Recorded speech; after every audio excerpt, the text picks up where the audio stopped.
So guys अब हम लोग देखते हैं हम लोग कैश फ्लो स्टेटमेंट कैसे प्रिपेयर करते हैं। जब हमें 2 साल की बैलेंस शीट दी जाती है, कैश फ्लो स्टेटमेंट में हमें हमेशा 2 साल की बैलेंस शीट दी जाएगी, क्योंकि 2 साल के डेटा को हम लोग क्या करते हैं, रिव्यू करते हैं कि हमारे क्या असेट्स बढ़े, हमारे क्या करंट असेट्स बढ़े, हमारे क्या करंट असेट्स करंट लायबिलिटीज कम हुई। इस तरह से पूरा रिव्यू करके कितना कितना कैश इनफ्लो हुआ, कितना कैश आउटफ्लो हुआ वो देखते हैं, और अकॉर्डिंगली हम लोग क्या करते हैं, प्रिपेयर करते हैं cash flow statement. So let's start, देखते हैं क्या दिया है सब में। From the following balance sheet of Mr. Anand as on 1st April 2018 and 31st March 2019, prepare the cash flow statement। ठीक है, हमें बैलेंस शीट दी है मिस्टर आनंद की 1 अप्रैल 2018 की और 31 मार्च 2019 की। ये दोनों बैलेंस शीट के बेस पे क्या करना है, कैश फ्लो स्टेटमेंट प्रिपेयर करना है। सो क्या क्या इन्फॉर्मेशन है, कैपिटल 1,48,000 1,49,000 डिफरेंस है दोनों के बीच में। Sundry creditor 36,000 41,000, long term loan 30,000 45,000, stock 25,000 22,000, debtors 35,000 38,400, cash दिया है 4,000 और 3,600। ठीक है, उसके बाद दिया है बिल्डिंग 50,000 और 55,000, मशीनरी 80,000 86,000, लैंड 20,000 एंड 30,000। ठीक है, सो इस तरह से सारी इंफॉर्मेशन हमें यहाँ पे दी गई है। अब हमें क्या करना है, हमें कैश फ्लो स्टेटमेंट प्रिपेयर करना है फॉर द ईयर एंडिंग 31 मार्च 2019। ठीक है, 2018 2019 की इंफॉर्मेशन है, 2019 का कैश फ्लो स्टेटमेंट प्रिपेयर करना है। So cash flow statement prepare करने के लिए हम लोग क्या करते हैं, सबसे पहले हम लोग करते हैं नेट ऑपरेटिंग, मतलब कैश फ्रॉम ऑपरेटिंग एक्टिविटीज। सो यहां पर हम लोग लिखेंगे cash generated from, cash flow from operating activities. इस तरह से स्टार्ट करते हैं। ए ले लेता हूं मैं यहाँ पर नंबर सिस्टम में, cash flow from operating activities. इस तरह से स्टार्ट करते, कभी भी हम लोग सबसे पहली हेडिंग हमारी होती है cash flow from operating activities, जिसमें सबसे पहले आता है प्रॉफिट फॉर द ईयर, पूरे साल भर का प्रॉफिट हमारा कितना हुआ। अब गाइस इसमें प्रॉफिट एंड लॉस अकाउंट नहीं दिया है, तो ऑब्वियसली ये क्या है, एक पार्टनरशिप फर्म या एक सिंपल फर्म का ऑर्गेनाइजेशन होगा। तो हमें क्या करना है, कैपिटल के बैलेंसेस में जो चेंजेस हुए उससे हम लोग क्या करते हैं, प्रॉफिट कंसिडर करते हैं, क्योंकि हम लोग क्या करते थे, प्रॉफिट कैपिटल में ऐड करते थे, राइट। सो कैपिटल के बैलेंसेस में हमें क्या दिया, 1,40,000 1,49,000। हम लोग क्या करते हैं, करंट ईयर के अमाउंट में से लास्ट ईयर का अमाउंट माइनस करेंगे, हमें पता चल जाएगा कि कितना प्रॉफिट हुआ है या लॉस हुआ है। सो देखते हैं 1,49,000 में 1,48,000 माइनस करने पे हमें क्या मिल रहा है, 1,000 मिल रहा है। सो 1,000 रुपए का प्रॉफिट हुआ है, ये डेबिट बैलेंस, मतलब ये पॉजिटिव अमाउंट है। अब क्या करते हैं, उसके बाद हम लोग करते हैं एडजस्टेड बैलेंसेस, एडजस्टेड जो नॉन कैश आइटम है उन्हें एडजस्ट करते हैं। सो नॉन कैश आइटम हमें इसके अंदर कुछ भी नहीं दिया, ना डिप्रिसिएशन दिया है। देखते हैं कुछ फिक्स एसेट्स का वैल्यू कम हुआ है क्या, देखते हैं। तो सबसे पहले स्टॉक है, स्टॉक जो है, डेटर है, कैश है, ये सब करंट असेट्स है। करंट असेट्स की वैल्यूएशन में जो भी चेंजेस होगा वो नॉन कैश आइटम नहीं है। फिक्स असेट्स की वैल्यूएशन अगर कम होती है तो डेप्रिसिएशन है, डेप्रिसिएशन जो है वो नॉन कैश आइटम है। सो बिल्डिंग 50 से 55 हुआ है, मशीनरी 80 से 86 हुआ है, लैंड जो है 20 से 30 हुआ है। मतलब सारे फिक्स असेट्स की वैल्यूएशन क्या हुआ है, बढ़ा है। तो यहाँ पे कोई भी नॉन कैश आइटम नहीं है, वैल्यूएशन बढ़ी है, यानी कि ये वो इन्वेस्टिंग एक्टिविटी हो गई, जहां पर हम लोग क्या करें, परचेस कर रहे हैं असेट्स, तो वैल्यूज बढ़ी है। अगर इन्वेस्टिंग एक्टिविटीज तो वो ऑपरेटिंग एक्टिविटीज में नहीं आएगी।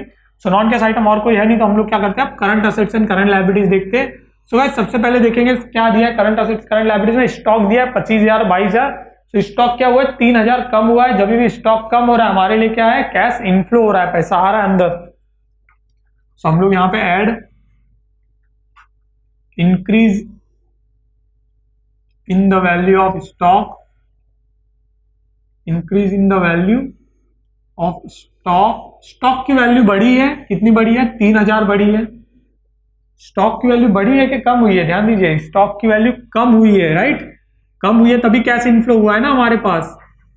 जब हमारे पास स्टॉक कम हुआ, तो स्टॉक कम हुआ तो क्या हुआ, पहले 25,000 स्टॉक में फंसा था, अब 22,000 मतलब 3,000 कैश हमारे पास आ गया, डिक्रीज हुआ स्टॉक की वैल्यू। इसके बाद देखते हैं क्या दिया है, डेटर्स। डेटर्स की वैल्यू भी क्या हुई है, डेटर्स की वैल्यू बढ़ी है, यानी वो लेस होगा तो लेस वाला नीचे लिखेंगे। इसके बाद करंट असेट्स में और कोई नहीं, कैश है। कैश को हम लोग करंट असेट्स में कैश फ्लो स्टेटमेंट प्रिपेयर करते हैं तो कैश को हम लोग यहाँ नहीं लेते, ठीक है।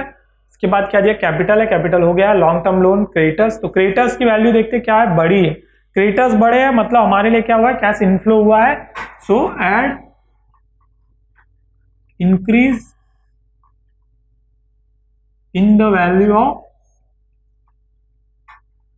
क्रेडिटर्स क्रेडिटर्स की वैल्यू कितनी बड़ी है देखेंगे, 36,000 से 41,000 हो गई, मतलब 5,000 बड़ा है।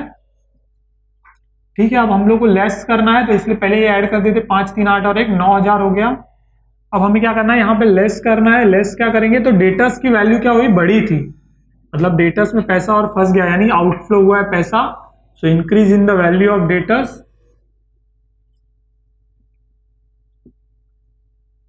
तो डेटर्स की वैल्यूएशन बढ़ी है, पैसा आउटफ्लो हुआ है, कितना आउटफ्लो हुआ है वो देखते हैं। सो बताया हमें 35,000 और 38,400, मतलब 3,400 रुपए जो है माइनस करना है, तो हमें मिलेगा एक amount, that is net cash flow from operating activities. ये मिल गया हमें यहां पे। ठीक है, तो जब कैश फ्लो स्टेटमेंट प्रिपेयर कर रहे हैं सारी चीजों के ऊपर ध्यान होना चाहिए, पूरी बैलेंस शीट पे हमारी नजर होनी चाहिए। 9,000 में 3,400 गया तो हमें मिलेगा 5,600, राइट। सो ये एक फिगर हमें मिल गया यहाँ पे, दैट इज फ्रॉम मतलब ऑपरेटिंग एक्टिविटी से कैश इनफ्लो आउटफ्लो जो भी हुआ, तो एक्चुअली ये इनफ्लो है क्योंकि पॉजिटिव बैलेंस है, राइट। अब देखते हैं बी,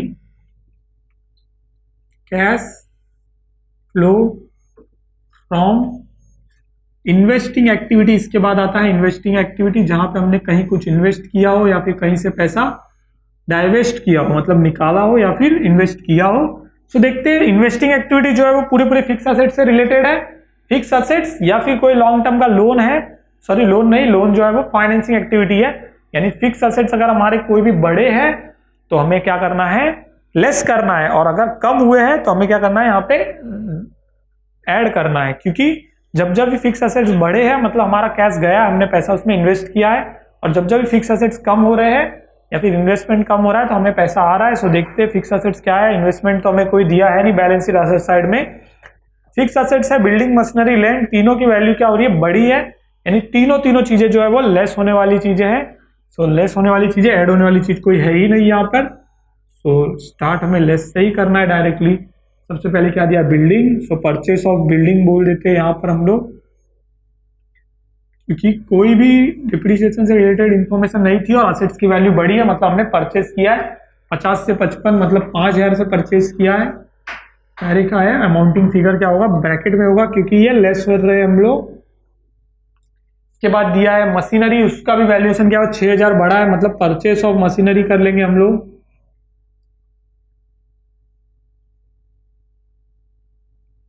परचेस ऑफ मशीनरी कितना, 6,000, इस तरह से हमने कर दिया।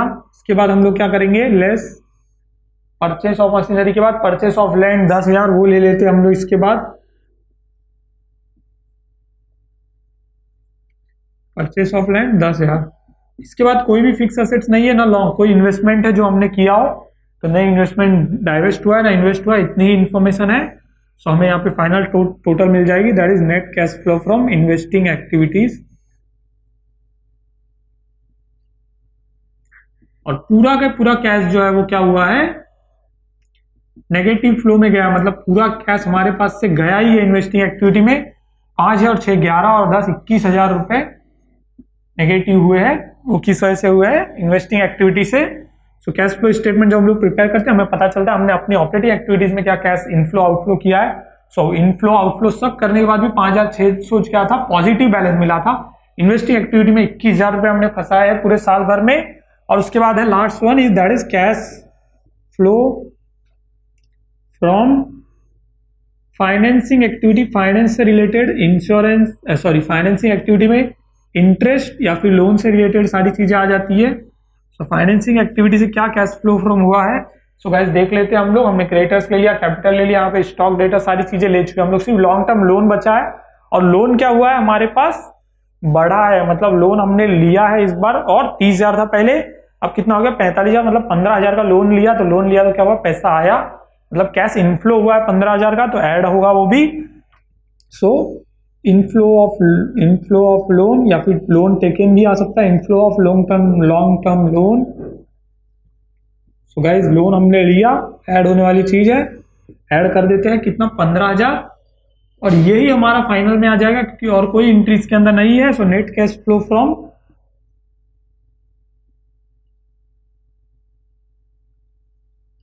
इन फाइनेंसिंग एक्टिविटी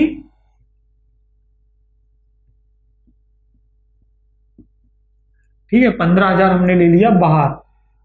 इस तरह से हमें तीनों एक्टिविटी का पता चल गया। ऑपरेटिंग एक्टिविटी में क्या हुआ था, 5,600 का इनफ्लो हुआ है कैश, और यहां पर फाइनेंसिंग एक्टिविटी में 15,000 का कैश इनफ्लो हुआ है, क्योंकि लॉन्ग टर्म हमने लोन लिया है 15,000 का, लेकिन सिर्फ यहां पर आउटफ्लो हुआ है। तो टोटल जब इन दोनों के सबके बीच का हम लोग टोटल करेंगे इन तीनों की, तो हमें पता चलेगा एग्जैक्टली क्या कैश इनफ्लो हुआ है या कैश आउटफ्लो हुआ है।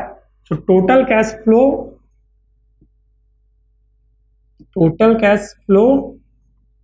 ड्यूरिंग द ईयर, ठीक है, during the year total cash flow हम लोग करेंगे तो कैसे करेंगे, तो ए प्लस बी प्लस सी करने पे हमें मिल जाएगा।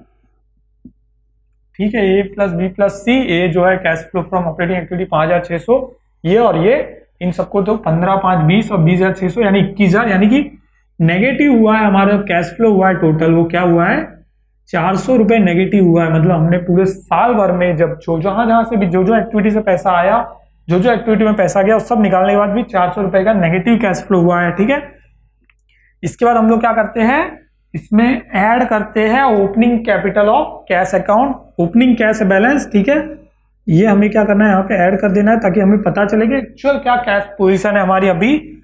So opening cash balance, opening cash balance कितना दिया हुआ है, 4,000 रुपये हमें दिया हुआ है। यहाँ पे हमें एक फिगर मिल जाएगा, 4,000 में से 400 कम होने के बाद दैट इज 3,600, और यहां पर इसे हम लोग बोलेंगे cash balance at the end of year. मतलब साल के एंड में मेरे पास कैश बैलेंस 3,600 है। ये आप देख सकते हो बैलेंस शीट में। बैलेंस शीट में ओपनिंग बैलेंस 4,000 हमने जब लिया और ये सारी एक्टिविटीज के ट्रांजेक्शन होने के बाद देख सकते हैं 3,600, बैलेंस शीट में भी दिख रहा है 3,600। मतलब पूरा कैश जो है मेरा कहाँ इनफ्लो हुआ, कहाँ आउटफ्लो हुआ, उसके बाद फाइनल जो कैश बैलेंस है वो हमारे बैलेंस शीट के कैश बैलेंस से मैच होना चाहिए। तो इस तरह से कैश फ्लो स्टेटमेंट प्रिपेयर किया जाता है, जहां पे हम लोग पूरे साल भर में हमारे किस किस एक्टिविटी में हमारे पैसे लगे हैं। अगर इन्वेस्टिंग एक्टिविटी में पैसे लगाए हैं बिजनेस ने, सो दैट्स गुड, क्योंकि इन्वेस्टिंग एक्टिविटी में पैसे लगने से क्या हुआ है, हमारा बिजनेस का पैसा कहीं इन्वेस्ट हुआ है।